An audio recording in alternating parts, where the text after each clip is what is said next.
Salut à toutes et à tous, nous sommes au deuxième épisode du projet de maison victorienne que je propose à partir d'une lampe Ikea. Pour ceux que ça intéresse, j'ai mis le lien de la première partie en description de cette vidéo. Personnellement, je trouve que c'est un projet très sympathique et j'avais hâte de vous présenter la suite. Bien sûr, comme d'habitude, j'ai préparé mes découpes à l'avance pour vous épargner, on va dire, un travail de coulisses. Ce qui veut dire que je vous laisse en image ce que je pense être le plus divertissant à regarder.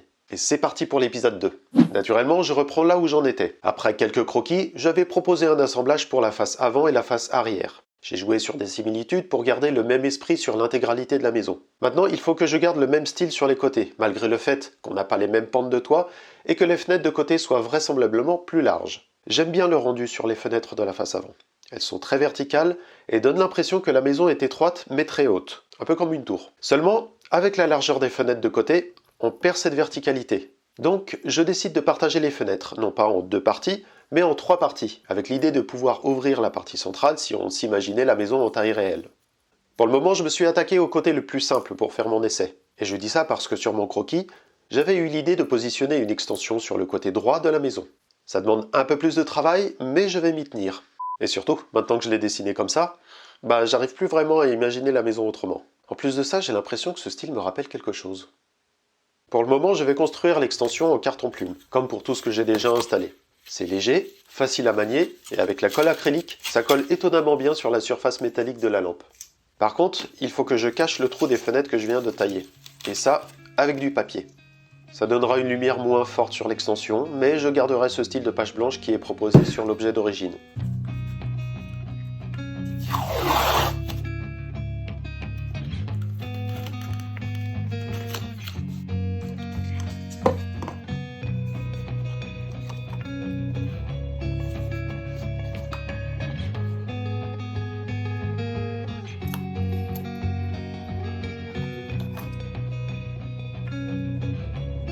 L'extension est relativement imposante. Elle n'alourdit pas l'apparence générale grâce au retrait que je propose comme une sorte de mini balcon.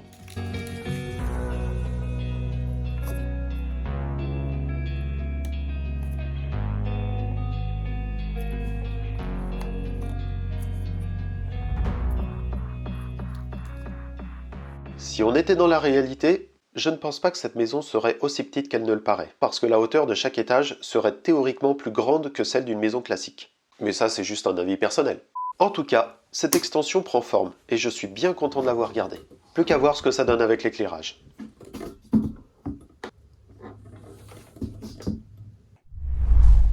Comme vous l'avez vu, il faut quelques marches pour accéder à la porte d'entrée. C'est ce qui fait tout le charme de la maison. Le charme.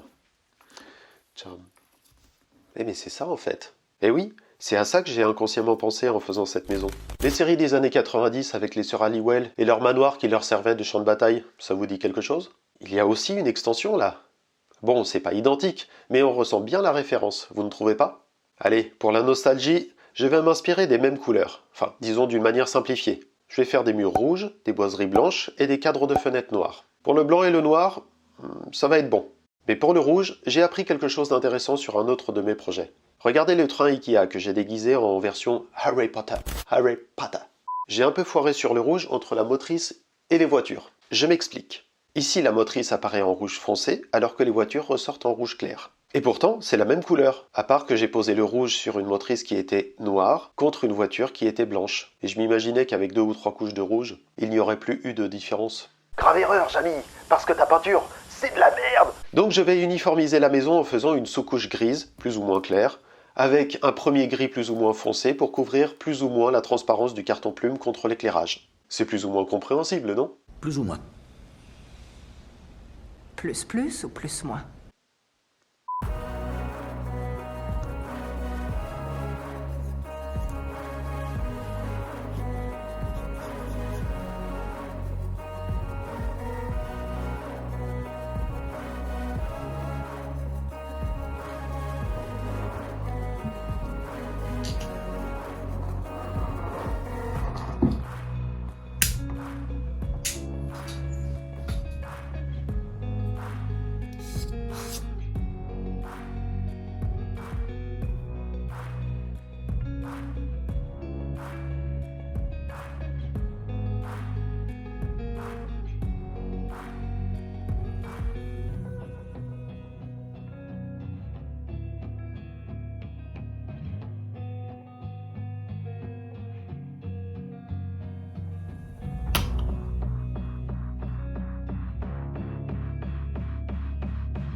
Étape suivante. J'ai une maison entièrement rouge.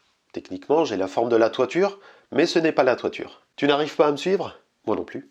Prends un Doliprane. J'avais déjà prévu l'idée de rajouter une planche sur le toit pour avoir une épaisseur supplémentaire et donner l'impression que la protubérance sur le toit est moins imposante. D'autant plus que finalement je ne vais pas découper le petit bout qui dépasse. Esthétiquement, pour la toiture, j'ai envie de tester quelque chose de nouveau. Pas de peinture, pas de feutre. Disons du sable de plage, parce que je l'ai récupéré sur une plage. En fait, c'est la teinte de cette toiture qui m'a donné l'idée, sauf qu'au lieu d'avoir des tuiles faites en je ne sais quelle matière, j'aurai un effet granulé brun qui oscille entre des grains très clairs jusqu'à des grains marron foncé. Et quoi de mieux que ma petite portion de toiture pour faire un essai? J'ai hésité à mettre une bonne couche de colle sur ma planche. C'est techniquement liquide, donc ça aurait irrémédiablement courbé le carton. Je tente ma chance avec du scotch double face, bien que dans l'idée, ça paraisse un peu étrange. En fait, dans ma tête, c'est comme étaler de la poussière sur du scotch. Est-ce que ça va tenir? Eh bien oui. Et c'est assez uniforme. Plus qu'à le faire sur la grosse partie que j'ai collée pendant mon test.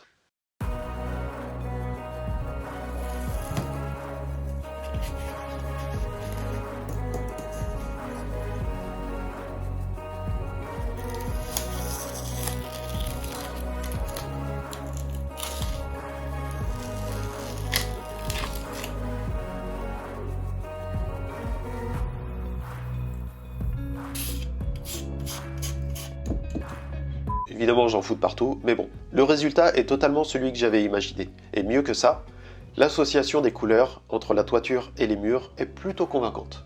J'en ai même profité pour en mettre sur les contre-marches de mon escalier, histoire de faire un rappel.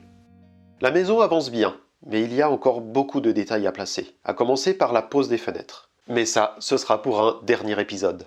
Merci d'avoir regardé cette vidéo jusqu'au bout, partagez vos impressions en commentaire. Je sais que c'est pas très objectif, mais vraiment je trouve ce projet très cool. Et j'espère que le résultat final aura de la gueule. Moi je vous dis à lundi prochain pour une autre vidéo, salut!